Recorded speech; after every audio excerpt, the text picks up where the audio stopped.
신주인수권이 비이성적으로 비쌀 경우에 그걸 매도하고 그냥 그 당시에 있는 주식을 상대적으로 사게 되면 이렇게 상대적인 수익을 얻을 수가 있어요.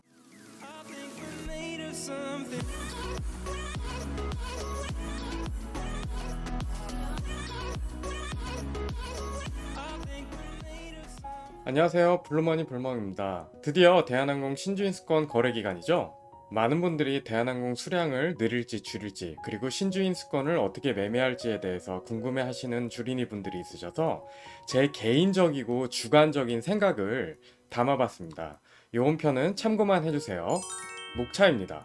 신주인수권을 거래하기 위해서는 신주인수권 거래를 위한 기본 공식을 알아야 되고요. 최근에 대한항공보다 딱 10일 정도 먼저 거래된 신주인수권이 있습니다. 이 한화솔루션 47R의 케이스를 분석해 보겠습니다. 그리고 이 세 가지 경우에 대한 신주인수권 매매 전략을 생각해 볼 거예요. 구주주로서 신주인수권을 공짜로 받으신 분들 중에 신주 청약을 생각하시는 분들이나 저처럼 신주인수권 매수를 통해서 신주 청약을 생각하시는 분들, 세 번째, 유증받기에는 물량이 좀 부담스러워서 약간은 처분하시거나 아예 유증을 안 받으려고 생각하시는 분들에 대한 매매 전략을 알아보겠습니다. 첫째, 신주인수권 거래를 위한 기본 공식입니다. 신주인수권 거래를 하시려는 분들은 이 공식은 확실하게 외우고 내일 들어가셨으면 해요. 현재 주식 가격에서 확정가액을 뺀 가격이 신주인수권 이론 가격이란 뜻입니다. 이 가격에 100% 수렴하거나 이 가격을 맹신해야 된다는 뜻은 아니지만 이 가격에서 비이성적으로 벗어나면 매수나 매도 시에 주의해서 하셨으면 해요. 대한항공의 어저께 종가는 2월 15일자 기준으로 3만원이었죠.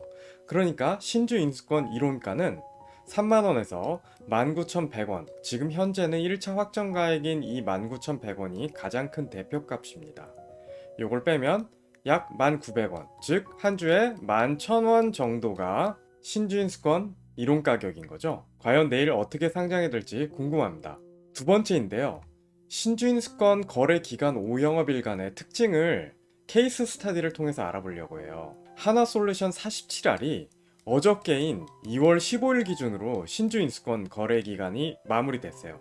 즉 2월 5일 날 한화솔루션 47R이라고 하는 신주인수권 증서가 상장이 되면서 약 5영업일 동안 거래가 됐거든요. 이 한화솔루션 47R의 경우에는 2월 5일 첫 상장이 되면서 이론가인 7,400원보다 거의 두세 배 정도 이상의 가격이 상승을 했어요. 즉 상장 첫날에 장 초반 10분에서 20분 사이에 요때가 이제 10분 장 시작하자마자 2월 5일입니다. 요때가 장 시작하자마자 10분, 20분 사이에 가격이 2만원 이상까지 뚫고 올라갔다가 쭉 내려왔어요.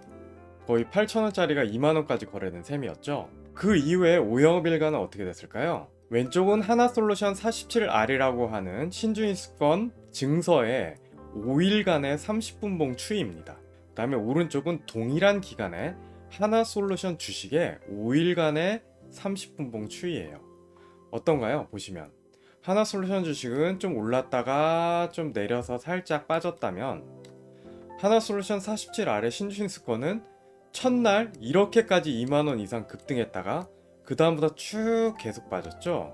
심지어 다음날인 요날에는 한화솔루션 주식은 1% 오르면서 시작을 했는데도 한화솔루션 47R은 5% 빠지면서 시작을 했어요. 즉 시간이 가면서 점차 이론가로 수렴했습니다.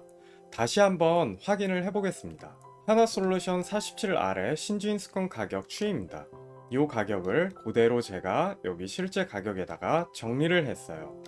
2월 5일부터 하나, 둘, 셋, 넷 이렇게 5영업일 동안 한화솔루션 47R이라고 하는 신주인수권이 거래가 된 거예요. 그때 위에 제가 이론 가격을 계산을 해놨습니다. 요거는 1차 발행가액이고요. 그래서 이 가격 차이를 빼면 신주인수권 이론 가격이 나오죠. 이 이론 가격과 실제 가격의 차이를 보면 실제 가격이 요 정도씩 조금 비쌌습니다. 하지만 그 비싼 정도가 플러스 마이너스 5%, 10% 내외가 정상인 거예요. 마지막 날에는 실제 장 초반에는 신주인수권 이론가보다 훨씬 쌌어요. 거래 가격이. 결론적으로 역사적으로 볼 때 다른 신주인수권도 비슷한 경향을 보이는데 신주인수권 거래 초반일에는 이 신주인수권 가격이 싼지 비싼지 모르는 거래 때문에 급등이나 급락 현상이 보입니다. 그러니까 대한항공 주주분들은 만약 내일 대한항공이 상장했는데 현재 이론가가 약 11,000원 정도인데 막 2만원까지 가고 이러면 매도하는 것도 나쁘지 않겠죠? 이번 영상의 주요 포인트입니다. 신주인수권 매매 전략인데요. 이 세 가지 경우에 대해서 한번 확인해 보겠습니다.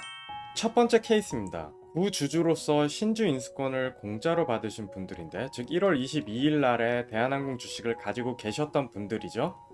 신주를 이제 유상청약에서 받으시려는 분들이나 이제 추가로 신주 인수권을 뭐 사시려는 분들도 있으실 수 있어요. 이미 신주도 공짜로 받으셨는데, 즉 이미 계좌에 신주 인수권 증서가 있으신 분들 얘기하는 겁니다. 이런 분들은 신주 인수권이 거래되는 기간 동안에 최소 이론 가격 대비해서 최소입니다. 최소 20% 이상 급등을 해서 비이성적으로 가격이 높게 거래가 되면 신주 인수권을 장내로 팔아버리고 현재 거래되는 대한항공 주식을 사세요.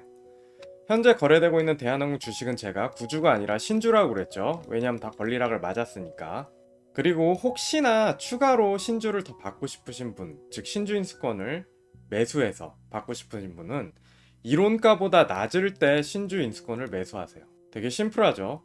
근데 여기서 불멍아 왜 20%냐 최소 뭐 30%도 아니고 10%도 아니고, 그리고 그래? 비이성적으로 막 11,000원 정도 하는 대한항공 신주인수권이 2만원에 막 팔아버리고 나면 뭐 이득이 돼? 2만원에 팔고 그때 대한항공 주식을 사면 실제로 뭐 어떤 차이가 있어? 라고 이제 물어보실 수 있어서 이 부분을 한번 확인을 해볼게요. 첫째로 신주인수권에서 왜 20% 이상을 최소로 보냐라고 생각을 하면 바로 이것 때문이에요. 저희가 한번 가정을 해볼게요. 신주인수권의 이제 이론 가격이 10,000원이라고 한번 가정을 해보고 신주인수권을 받으신 거에 100개라고 한번 해볼게요. 그러면 초과청약은 아시다시피 20%까지 가능하죠? 그러면 초과청약으로 하는 이득은 뭘까요? 20만원이죠. 왜냐면은 초과청약으로 인해서 받는 신주는 신주인수권을 안 사고 받기 때문에 이만큼이 이득이란 말이에요. 그러니까 신주인수권을 이론가보다 최소 20% 이상 비싸게 팔아야 초과청약으로 인한 이득까지 포기하면서 신주인수권을 매도할 만하다는 거예요. 그래서 제가 최소 20% 이상, 즉 이론가 대비해서입니다. 이론가가 막 대한항공 주식이 엄청나게 올라서 이론가가 15,000원이면 15,000원에 20% 이상 최소 올랐을 때 이걸 매도하시고 그냥 대한항공 주식을 사는 거를 말씀드리는 거예요. 그러면 그 다음에 신주인수권을 비싸게 팔았을 때 어떤 차이가 있는지 알아보도록 할게요. 두 가지 경우를 비교를 해볼 거예요. 신주인수권을 비싸게 팔았을 경우, 그리고 그냥 가만히 있었을 경우를 확인해 보겠습니다. 자, 첫 번째, 비싸게 팔았을 경우예요. 가정입니다. 내일 2월 16일 날 그냥 대한항공 주식이 100주가 있으시고 신주인수권을 100주 받았다고 한번 해볼게요. 이 주식의 평단은 3만원이고 내일 2월 16일 날 신주인수권이 상장이 되자마자 만원짜리 이론가가 2만원이 딱 된 거예요. 그러면은 여러분들은 평가 수익이 얼마 찍힐까요? 200만원이 찍히겠죠? 왜냐면은 평단이 0원이니까 공짜로 받은 거니까. 0원 평단이 갑자기 2만원이 되면 2만원이 평가 수익이 내일 찍히겠죠. 계속 2만원을 유지해서 여러분은 이거를 2만원에 팔았어요. 그러니까 이 100주를 2만원에 팔았으니까 매매 손익이 200만원이 들어오죠. 수익이 200만원이 생긴 거예요. 대신 대한항공 주식이 3만원에 거래되는 거를 100주 그냥 더 샀어요. 그래서 요렇게 하고 그냥 끝까지 가서 신주 상장일 날 또 끝까지 대한항공 주식이 3만원이라고 가정하면 그때까지의 총 누적 순익은 200만원이죠. 그러면 그 다음 경우를 볼게요. 신주인수권 가격이 뭐 2만원이 되건 3만원이 되건 그냥 이분은 100주를 신주인수권 거래 기간 내내 계속 가만히 가지고 계시다가 유상청약 하신 거예요. 유상청약을 하시고 초과청약을 안 했다는 가정하에 유상청약을 확정가액 2만원으로 받으시면 결국 이분은 이때까지는 평가수익이 200만원, 왜냐면은 0원짜리 평단에 신주인수권 가격이 계속 2만원이 찍혀있으니까 평가수익이 2만원이 되다가 유상청약을 받으시면서 100만원을 날려버리게 되죠. 이렇게. 그래서 평가수익 200만원이 없어지고 상대적으로 확정가액 2만원의 싼 평단에 100주를 받으니까 여기에서 평가수익이 100만원이 올라옵니다. 그리고 평단은 25,000원이죠. 그래서 누적 손익은 100만 원이 돼요. 즉 신주인수권이 비이성적으로 비쌀 경우에 그걸 매도하고 그냥 그 당시에 있는 주식을 상대적으로 사게 되면 이렇게 상대적인 수익을 얻을 수가 있어요. 이거는 이렇게 생각하시면 편할 것 같아요. 신주인수권 거래 기간 중안에 거래되는 신주인수권은 주식이랑 교환할 수 있는 권리이기 때문에 한쪽이 비이성적으로 튀게 되면 그 비싼 쪽을 상대적으로 팔고 싼 쪽을 사는 차익 거래를 생각하시는 거라는 뜻이에요. 그 다음 케이스입니다. 저처럼 신주인수권을 매수해서 이제 신주를 받으려고 하시는 분들은 신주인수권이 이론가보다 너무 높으면 계속 10% 20% 이렇게 계속 높으면 신주인수권으로 신주 받는 방법은 그냥 포기해야 돼요.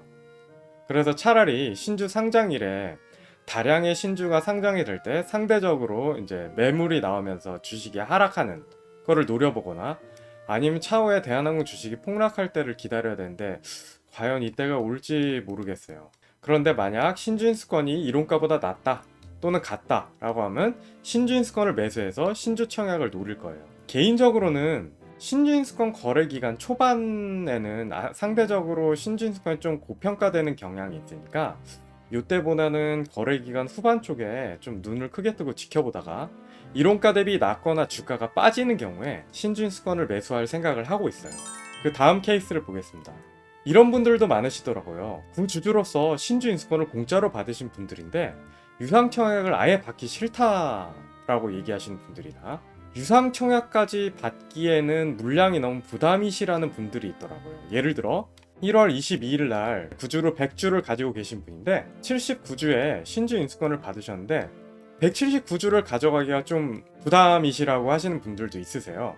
그래서 뭐 본인은 그냥 100주만 가져가고 싶다 이러신 분들이 있거든요. 이런 경우에 어떻게 수량을 줄여야 되냐라고 물어보시는 분들도 있으세요. 그거에 대한 저의 생각입니다. 일단 유상청약을 다 받기 싫으신 분들은 요 기간 내에 무조건 장내로 다 파셔야 합니다. 그러면 신주인수권을 매도하신 매도 단가에 파시는 수량만큼 주식을 팔았을 때처럼 현금이 들어와요. 그렇게 다 팔아서 유상청약 들어가지 않고 현금으로 다 챙기세요.